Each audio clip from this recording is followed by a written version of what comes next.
Hello dear students, today we are going to learn and understand the question and answers of lesson number 12 Progression of the Empire from class 7 History and Civics. Textbook मध्ये page number 56 वर हा exercise देण्यात आलेला आहे. या exercise मध्ये जे questions विचारलेले आहेत त्यांचे आन्सर्स आज आपण या व्हिडिओमध्ये समजून घेणार आहोत. पण त्याही आधी आपल्या चॅप्टर मध्ये आपल्याला काय सांगण्यात आलेलं आहे ते थोडक्यात आपण समजून घेऊयात. म्हणजे एक्झाम मध्ये या चॅप्टरवर आधारित कोणताही क्वेश्चन आला तर तुम्ही तो इझिली राईट करू शकता. आता ज्या मुलांना फक्त हा एक्सरसाइज हवा आहे, यातील क्वेश्चन्सचे आन्सर्स हवे आहेत, त्यांनी व्हिडिओ 10 मिनिट्स स्किप करायचा आहे. त्यानंतर तुम्हाला या क्वेश्चन्सचे आन्सर्स मिळणार आहेत. चला तर मग समजून घेऊयात की या चॅप्टरमध्ये आपल्याला काय सांगण्यात आलेले आहे. मुलांनो, आतापर्यंत आपण पाहिले की मराठी सत्तेचा उदय व विस्तार कसा झाला. मागील लेसनमध्ये आपण अभ्यासले पानिपतच्या युद्धामध्ये मराठ्यांची केवढी मोठी हानी झाली. या युद्धामध्ये मराठ्यांच्या विरोधात होता अहमद अब्दाली, जो की अफगाणिस्तानचा बादशाह होता. मराठ्यांचे नेतृत्व या युद्धामध्ये सदाशिवराव भाऊ पेशवे यांनी केले होते. त्यांच्याबरोबर होता विश्वासराव पेशवे. विश्वासराव पेशवा कोण होता तर नारायणराव पेशवा यांचा मुलगा. नारायणराव पेशवे कोण तर बाजीराव एक यांचा मुलगा. तुम्ही बाजीराव मस्तानी हा मूवी पाहिला असेलच. त्यामध्ये जे बाजीराव आहेत त्यांचा मुलगा नारायणराव पेशवे आणि नारायणराव पेशवे यांचा मुलगा विश्वासराव पेशवा. आलं लक्षात? तर हा जो विश्वासराव पेशवा होता तो या पानिपतच्या युद्धामध्ये गोळी लागून ठार झाला. हे सदाशिवराव भाऊ यांना कळताच ते बेभान होऊन शत्रूवर तुटून पडले आणि या युद्धाच्या धुमश्चक्रीमध्ये आपला नेता दिसेनासा झाला. हे पाहून सैनिकांचा धीर खचला आणि याचाच फायदा घेऊन अब्दालीच्या राखीव व ताज्या दमाच्या सैन्याने मराठ्यांवर हल्ला चढवला. मराठ्यांचा या युद्धामध्ये पराभव झाला. पुढील घटनाक्रम समजून घेण्याआधी आपण काय करूयात, पेशवे घराण्याची वंशावळ पाहूयात, म्हणजे फॅमिली ट्री पाहूयात. म्हणजे आपल्याला लक्षात येणार आहे की पेशवेपदी कोणानंतर कोण आलं आणि कोणी काय कार्य केलेलं आहे. तर हे पहा, सगळ्यात आधी बाळाजी विश्वनाथ. त्यांचे 2 मुलं बाजीराव एक आणि चिमाजी अप्पा. बाजीराव एक म्हणजे कोण तर बाजीराव मस्तानी ह्या मूव्हीमधले जे बाजीराव आहेत ते, आणि त्यांची 4 मुलं बाळाजी उर्फ नानासाहेब पेशवे, रामचंद्र, रघुनाथराव, जनार्दन. नानासाहेब यांचाच मुलगा विश्वासराव, जो की पानिपतच्या युद्धामध्ये ठार झाला. त्यानंतर नानासाहेबांचेच 4 मुलं, पहिला विश्वासराव, दुसरा माधवराव पेशवे, तिसरे यशवंतराव आणि चौथे नारायणराव पेशवे. नारायणराव पेशवे यांचा सवाई माधवराव पेशवा हे पुत्र, आणि चिमाजी अप्पांचा फक्त एकच इथे पुत्र होता, सदाशिवराव भाऊ, जे की पानिपतच्या युद्धाचे नेतृत्व करत होते. नारायणराव पेशवे यांच्या मृत्यूनंतर त्यांचा मुलगा माधवराव पेशवेपदी बसला. पानिपतच्या पराभवामुळे मराठ्यांच्या नॉर्थ इंडियातील रेप्युटेशनला, प्रतिष्ठेला जबर धक्का पोहोचला होता. नॉर्थमध्ये आपली सत्ता प्रस्थापित करण्यासाठी माधवरावांनी महादजी शिंदे, तुकोजी होळकर, रामचंद्र कानडे व विसाजी पंत बिनीवाले या सरदारांना तिकडे पाठवले. मराठ्यांच्या फौजांनी जाट, रोहिले व राजपूत यांना पराभूत केले आणि बादशहापदी कोणाला बसवलं तर शाह आलमला. त्याला बादशहापदी बसवलं, मात्र सगळी सूत्र मराठ्यांनी आपल्या हातामध्ये घेतले. उत्तरेमध्ये म्हणजेच नॉर्थमध्ये मराठ्यांची सत्ता पुन्हा प्रस्थापित झाली. पानिपतचा इतका मोठा पराभव पचवून नॉर्थच्या पॉलिटिक्समध्ये पुन्हा उभे राहण्यात मराठे यशस्वी झाले. ही बाब महत्त्वाची आहे. यामध्ये कोणी महत्त्वाची कामगिरी केली तर मल्हारराव होळकर, अहिल्याबाई होळकर आणि महादजी शिंदे. आपल्या या लेसनमध्ये 12th लेसनमध्ये आपण या सगळ्यांबाबतच समजून घेणार आहोत. चला तर मग पाहूयात की इंदोरचे होळकर. मल्हारराव हे इंदोरच्या होळकरांच्या सत्तेचे संस्थापक. त्यांनी दीर्घकाळ मराठी राज्याची सेवा केली. गनिमी काव्याच्या युद्ध पद्धतीत ते निष्णात होते. पहिला बाजीराव व नानासाहेब पेशवा यांच्या काळात त्यांनी उत्तरेत पराक्रम गाजवला. आता पाहूयात आपण की अहिल्याबाई होळकर कोण होत्या. अहिल्याबाई या मल्हाररावांचा पुत्र खंडेराव यांच्या पत्नी होत्या. खंडेरावांचा कुंभेरीच्या युद्धामध्ये मृत्यू झाला. पुढे काही काळानंतर मल्हारराव यांचेही निधन झाले. त्यानंतर इंदोरच्या कारभाराची सगळी सूत्रे अहिल्याबाईंच्या हाती आली. त्या थोर मुत्सद्दी आणि उत्कृष्ट प्रशासक होत्या. त्यांनी नवे कायदे करून शेतसारा, करवसुली अशा गोष्टींची घडी बसवली. पडीक जमिनी लागवडीखाली आणणे, शेतकऱ्यांना विहिरी खोदून देणे, व्यापार उद्योगाला प्रोत्साहन देणे, तलावतळी निर्माण करणे यासाठी त्या झटल्या. भारतात चारही दिशांना असलेल्या महत्त्वाच्या धर्मस्थळांवर त्यांनी मंदिरे, घाट, मठ, धर्मशाळा, पाणपोई यांची उभारणी केली. आता पाहूयात की भोसले कोण होते नागपूरचे.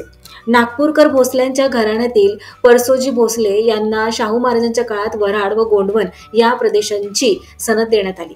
नागपूरकर भोसल्यांपैकी रघुजी हे सर्वात कर्तबगार व पराक्रमी पुरुष होते. त्यांनी दक्षिणेतील तिरुचिरापल्ली व अर्काट यांच्या आसपासचा प्रदेश मराठ्यांच्या वर्चस्वाखाली आणला. बंगाल, बिहार, ओडिशा प्रांताच्या चौथाईच्या वसुलीचे अधिकार शाहू महाराजांनी त्यांना दिले होते. त्यांनी ते प्रदेश मराठ्यांच्या प्रभावाखाली आणले. आता जाणून घेऊयात महादजी शिंदे यांच्याबद्दल. राणोजी शिंदे यांचे 3 पुत्र होते, जयप्पा, दत्ताजी व महादजी. माधवराव पेशव्यांनी शिंदे घराण्यातील सरदारकी महादजींना दिली. ते पराक्रमी आणि मुत्सद्दी होते. पानिपतच्या पराभवानंतर नॉर्थ इंडियात मराठ्यांचे वर्चस्व आणि प्रतिष्ठा निर्माण करण्याची कामगिरी त्यांनी केली होती. पानिपतच्या लढाईस जबाबदार असलेल्या नजीब खानचे वारसदार. आता पानिपतच्या लढाईमध्ये जबाबदार नजीब खान कसा? पानिपतचे युद्ध कोणामध्ये झालं होतं? तर अहमद अब्दाली आणि मराठ्यांमध्ये. मग नजीब खान हा त्याच्यासाठी जबाबदार कसा? नजीब खान हा रोहिल्यांचा सरदार होता. आलं लक्षात? आणि हा जो नजीब खान आहे तो कुठून आला होता? तर अफगाणिस्तानमधूनच आला होता. आणि त्यानेच अहमद अब्दाली याला निमंत्रण दिलं होतं युद्धासाठी. त्यानेच युद्ध करायला भाग पाडलं होतं अहमद अब्दालीला. म्हणून हा जो नजीब खान आहे तो पानिपतच्या युद्धासाठी जबाबदार आहे. पानिपतच्या लढाईस जबाबदार असलेला हा नजीब खान त्याचे वारसदार अद्याप रोहिलखंडात कारस्थाने करतच होते. नजीबाचा नातू गुलाम कादिर याने लाल किल्ल्याचा ताबा घेऊन पैशासाठी बादशहाचा आणि बेगमचा छळ केला. बादशहाचे डोळे काढले आणि खजिना बळकावला.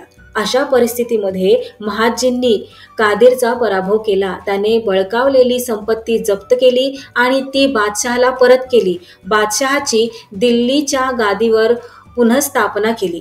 अशा रीतीने महादजींनी पानिपतच्या लढाईनंतर मराठ्यांची पत प्रतिष्ठा परत मिळवून दिली.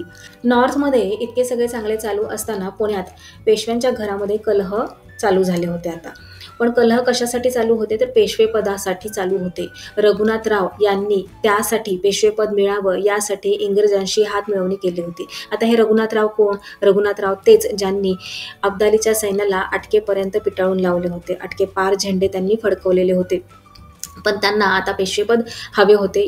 त्यासाठी त्यांनी इंग्रजांबरोबर हात मिळवणी केली होती आणि हे काही मराठी मुत्सद्द्यांना मान्य नव्हते. त्यामुळे मराठी आणि इंग्रज यांच्यातील संघर्ष अटळ ठरला. मात्र त्यातून एक गोष्ट स्पष्ट झाली की भारतावर राज्य कोणी करायचे याचा अंतिम निर्णय मराठे आणि इंग्रज या 2 महासत्तांमधील संघर्षातूनच होणार होता. दिल्लीवर 1803 पर्यंत मराठ्यांचे नियंत्रण होते. इंग्रजांनी भारत जिंकला तो मराठ्यांशी लढाया करून हे लक्षात घेतले म्हणजे महादजींच्या कामगिरीचे मोल लक्षात येते. दिल्लीच्या कारभाराची व्यवस्था लावून ते पुण्यात आले. पुण्याजवळ वानवडी येथे त्यांचा मृत्यू झाला. तेथे त्यांच्या स्मरणार्थ छत्री उभारली आहे. त्याला शिंदे छत्री असं म्हणतो. तुमच्यापैकी बऱ्याच जणांनी पाहिलीही असेल. शिंदे, होळकर आणि भोसले यांच्याप्रमाणे इतरही काही प्रमुख सरदारांनी मराठ्यांच्या राज्याची उल्लेखनीय सेवा केली. आता मला सांगा, father of the Indian navy कोणाला म्हटलं जातं? छत्रपती शिवाजी महाराज यांना म्हटलं जातं. बरोबर. कान्होजी आणि तुळाजी अंग्रे या फादर सनच्या जोडीने काय केलं तर ही जी इंडियन नेव्ही आहे त्याला आणखीन स्ट्रॉंग केलं. त्यामुळे पोर्तुगीज, इंग्रज, सिद्धी हे धाकात राहिले आणि मराठ्यांच्या राज्याच्या किनारपट्टीचे रक्षण झाले. सेनापती खंडेराव दाभाडे आणि त्यांचा मुलगा त्र्यंबकराव यांनी गुजरातमध्ये मराठी सत्तेची पायाभरणी केली. खंडेरावांच्या मृत्यूनंतर त्यांच्या वाईफ उमाबाई यांनी अहमदाबादच्या मुघल सरदाराला हरवले. तेथील किल्ला जिंकून घेतला. पुढे गायकवाडांनी गुजरातमधील वडोदरा हे आपल्या सत्तेचे केंद्र केले, सेंटर बनवले. मध्य प्रदेशातील धार आणि देवासच्या पवारांनी शिंदे व होळकर यांना नॉर्थमध्ये मराठ्यांच्या सत्तेचा विस्तार करण्यात मोलाचे सहाय्य केले. माधवराव पेशव्यांच्या मृत्यूनंतर मराठ्यांच्या राज्याची घडी मात्र विस्कटली होती. ती नाना फडणवीस आणि महादजी शिंदे यांनी व्यवस्थित बसवली. महादजी नॉर्थ इंडियामध्ये मराठ्यांचे वर्चस्व स्थापण्यात गुंतलेले असताना नाना फडणवीस यांनी साऊथकडील राजकारणाची सूत्रे सांभाळली. या कार्यात पटवर्धन, हरिपंत फडके, रास्ते एक्झेट्रा सरदारांनी त्यांना साथ दिली. त्यामुळे मराठ्यांच्या सत्तेचे साऊथमध्ये वर्चस्व स्थापन झाले. इंदोरचे होळकर, नागपूरचे भोसले, ग्वाल्हेरचे शिंदे, वडोदऱ्याचे गायकवाड यांनी पराक्रम, नेतृत्व, कर्तबगारी एक्झेट्रा गुणांच्या द्वारे मराठ्यांच्या सत्तेला वैभव प्राप्त करून दिले. They were the pillars of the Maratha power in its last phase. North India आणि साऊथ इंडियामध्ये मराठ्यांचे वर्चस्व निर्माण करण्यासाठी हे सगळे सरदार यशस्वी झाले. त्यानंतर महादजी शिंदे आणि नाना फडणवीस यांच्या मृत्यूनंतर मात्र या सत्तेला उतरती कळा लागली. या काळात रघुनाथरावांचा मुलगा बाजीराव दुसरा हा पेशवे झाला. त्याच्याकडे नेतृत्वाचे गुण नव्हते, उलट अनेक दोषच होते. तो मराठा सरदारांना एकत्र आणू शकला नाही. उलट त्यांच्यामध्ये आणखीन वाद निर्माण झाले मराठा सरदारांमध्ये. अशा अनेक कारणांनी दुसऱ्या बाजीरावाच्या काळात मराठ्यांचा नॉर्थ आणि साऊथमधील जे वर्चस्व होतं ते कमी झालं. मराठ्यांची जागा या सगळ्या कारणांमुळे इंग्रजांनी घेतली. आय होप आता तुम्हाला या लेसनमधील सगळ्या गोष्टी अगदी व्यवस्थित कळल्या असतील, लिंक लागली असेल, कोणत्या घटनेनंतर काय झालं आणि कशाचे परिणाम म्हणून कोणती घटना घडली. चला आता क्वेश्चन आन्सर्स पाहूयात. Question number 1, answer in 1 word. She took the charge of Indore administration. Administration म्हणजे राज्यकारभार. इंदोरच्या राज्यकारभाराची सूत्रे सांभाळणाऱ्या कोण होत्या? त्या होत्या Ahilyabai Holkar. The most capable and brave man in the Bhosale family of Nagpur. नागपूरची जी भोसले फॅमिली आहे त्या फॅमिलीमधील सर्वात कर्तबगार आणि पराक्रमी पुरुष कोण होते? ते होते Raghuji Bhosale. He reinstated the emperor on the throne of Delhi. दिल्लीच्या गादीवर बादशहाला पुन्हा बसवणारे कोण होते? ते होते Mahadji Shinde. He managed the politics in the south. साऊथमधील राजकारणाची सूत्रे सांभाळणारे कोण होते? Nana Phadnavis. Question number 2, arrange the following events in the chronological order. So इथे इव्हेंट्स दिलेले आहेत, घटनाक्रमानुसार आपल्याला ते अरेंज करायचे आहेत. फर्स्ट त्यांनी दिलेलं आहे बॅटल ऑफ आष्टी, म्हणजे आष्टीची लढाई. त्यानंतर दिलेलं आहे मराठा डॉमिनन्स ओव्हर ओडिशा, मराठ्यांचे ओडिशावर प्रभुत्व. त्यानंतर दिलेलं आहे the British unfold the union jack at Pune. इंग्रजांनी पुण्यात युनियन जॅक फडकवला. युनियन जॅक काय आहे? तर इंग्रजांचा झेंडा, तो त्यांनी पुण्यामध्ये फडकवला. आता इथे सगळ्यात आधी घटना कोणती घडलेली आहे? तर मराठा डॉमिनन्स ओव्हर ओडिशा. नागपूरचे भोसले घराणे यांनी काय केलं? ओडिशा अलीवर्दी खान याच्याकडून जिंकून घेतला सगळ्यात आधी. त्यानंतरची घटना आहे the British unfold the union jack at Pune. जसं की मी तुम्हाला आधीच सांगितलं की महादजी शिंदे आणि नाना फडणवीस यांच्या मृत्यूनंतर मराठी सत्तेला उतरती कळा लागली. रघुनाथरावांचा मुलगा बाजीराव दुसरा याच्या हाती नेतृत्व आले, पण त्याच्यामध्ये नेतृत्व गुण नसल्या कारणामुळे तो मराठा सरदारांना एकत्र करू शकला नाही आणि याचाच फायदा इंग्रजांनी घेतला आणि इंग्रजांनी सगळी सत्ता आपल्या हातात घेतली. आणि त्यानंतर त्यांनी काय केलेलं आहे? युनियन जॅक पुण्यामध्ये फडकवलेला आहे. सगळ्यात शेवटी कोणती घटना घडली? Battle of Ashti. सोलापूर जिल्ह्यातील आष्टीच्या लढाईत इंग्रजांनी मराठ्यांचा पराभव केला आणि त्यामुळे मराठ्यांची सत्ता संपूर्ण संपुष्टात आली. सो इथे क्रोनॉलॉजिकल ऑर्डर आहे. नेक्स्ट क्वेश्चन पाहूयात. Write briefly the work done by Ahilyabai Holkar. Answer पाहूयात. After the death of Khanderao Holkar. Khanderao Holkar कोण होते? मल्हारराव होळकर यांचे पुत्र होते. आणि अहिल्याबाई होळकर कोण होत्या? तर खंडेरावांच्या पत्नी होत्या, वाईफ होत्या. मग मल्हारराव होळकर हे अहिल्याबाईंचे कोण? सासरे होते. आलं लक्षात तुमच्या? After the death of Khanderao Holkar and shortly thereafter the death of Malharrao Holkar, Ahilyabai Holkar assumed the reign of Indore administration. Khanderao Holkar यांचं आधी निधन झाले, त्यानंतर त्यांच्या वडिलांचे मल्हारराव होळकर यांचे निधन झाले. या दोघांच्याही निधनानंतर अहिल्याबाई होळकर यांनी इंदोर प्रशासनाची सूत्रे आपल्या हाती घेतली. She ably ruled for 28 years, brought peace and order to her kingdom, made her people happy and enhanced the prestige of the Marathas in the north. त्यांनी 28 years राज्य करून आपल्या राज्यात शांतता सुव्यवस्था आणली, आपल्या प्रजेला सुखी केले आणि नॉर्थमध्ये मराठ्यांची प्रतिष्ठा वाढवली. She undertook many activities for the welfare of her subject, such as digging wells for farmers, encouragement to trade and industry, and bring more land under cultivation. शेतकऱ्यांसाठी विहिरी खोदणे, व्यापार उद्योगाला प्रोत्साहन देणे, अधिकाधिक जमीन लागवडीखाली आणणे असे अनेक उपक्रम त्यांनी आपल्या प्रजेच्या कल्याणासाठी केले. शी बिल्ड धर्मशाळाच, त्यांनी धर्मशाळा बांधल्या, मंदिरं बांधली, घाट बांधले, त्यानंतर मठ बांधले आणि पाणपोयांची व्यवस्था केली. शी looked into judicial matters personally and dispensed justice.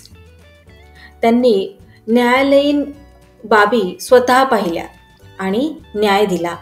She was a generous person and an excellent administrator. त्या एक उदार व्यक्ती होत्या, जनरस, खूप छान पर्सनॅलिटी होती त्यांची, छान पर्सन होत्या त्या, आणि एक्सलंट ॲडमिनिस्ट्रेटर म्हणजे उत्कृष्ट प्रशासक होत्या. मुलांनो, तुमच्यापैकी काही जण मला कमेंट करतात की मॅम प्लीज शॉर्ट आन्सर द्या, एवढं लॉंग आन्सर आम्हाला पाठ होत नाही.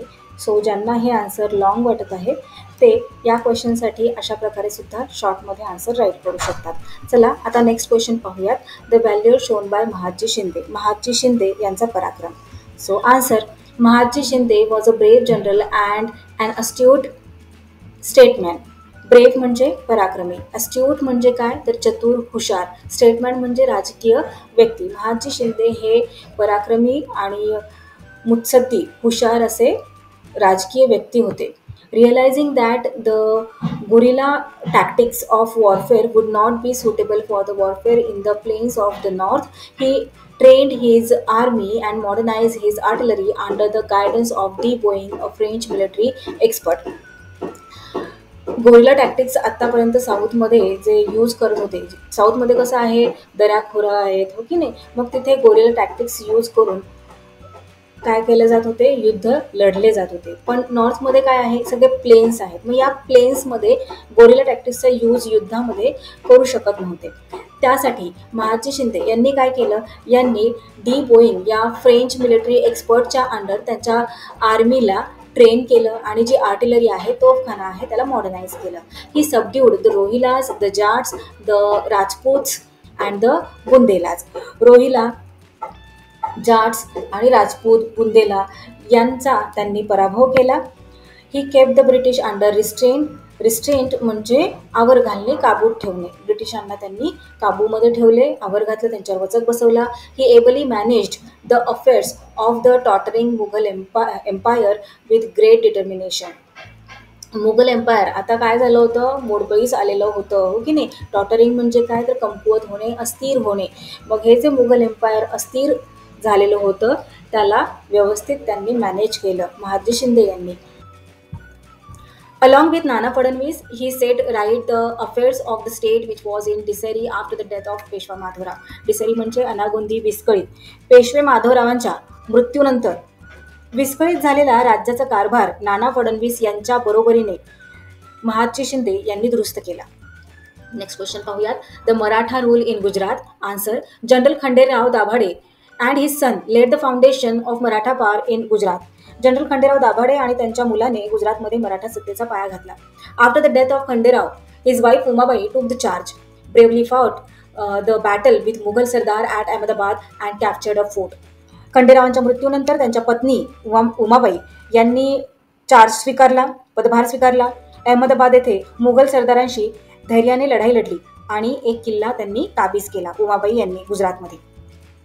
The Gaikwads made Vadodara their centre of power. गायकवाडांनी वडोदऱ्याला सत्तेचे केंद्र बनवले. नेक्स्ट क्वेश्चन पाहूयात. Question number 4. Discuss the reasons behind the end of Maratha rule. Maratha rule संपुष्टात का आला, मराठा जी राजवट आहे ती संपुष्टात का आली, त्यावर इथे डिस्कशन करायला सांगितलेले आहे. चला आन्सर पाहूयात. The Maratha power began to wane after the death of Mahadji Shinde and Nana Phadnavis. Wane म्हणजे काय, तर कमी होणे, क्षीण होणे. महादजी शिंदे आणि नाना फडणवीस यांच्या मृत्यूनंतर मराठा सत्ता क्षीण होऊ लागली. द मराठा इन्फ्लुएन्स म्हणजे प्रभाव. The Maratha influence further declined म्हणजे कमी होणे during the reign of Peshwa Bajirao two. Peshwa Bajirao two यांच्या कारकिर्दीत मराठ्यांचा प्रभाव आणखीनच कमी झाला. The internal strife between the sardars during his reign further weakened the Maratha power. Strife म्हणजे काय, तर कलह. पेशवा बाजीराव दोन यांच्या कारकिर्दीमध्ये सरदारांमधील अंतर्गत कलहांमुळे मराठा सत्ता अधिकच कमकुवत झाली. पेशवा बाजीराव दोन यांना व्यवस्थित नेतृत्व करता आलं नाही, सरदारांना एकत्र आणता आलं नाही आणि त्यामुळे या मराठा सरदारांमध्ये अंतर्गत कलह निर्माण झाले आणि या अंतर्गत कलहांमुळेच आपली मराठा सत्ता अधिकच कमकुवत होत गेली. The British power replaced the Marathas in the north and the south. As a result the Maratha rule came to an end in 1818 AD. North आणि साऊथमधील मराठ्यांची जागा ब्रिटिश सत्तेने घेतली. परिणामी 1818 AD मध्ये मराठा राजवट संपुष्टात आली. नाव माय डिअर लर्नर्स, इथे आपला हा एक्सरसाइज कंप्लीट झालेला आहे. If you found this video helpful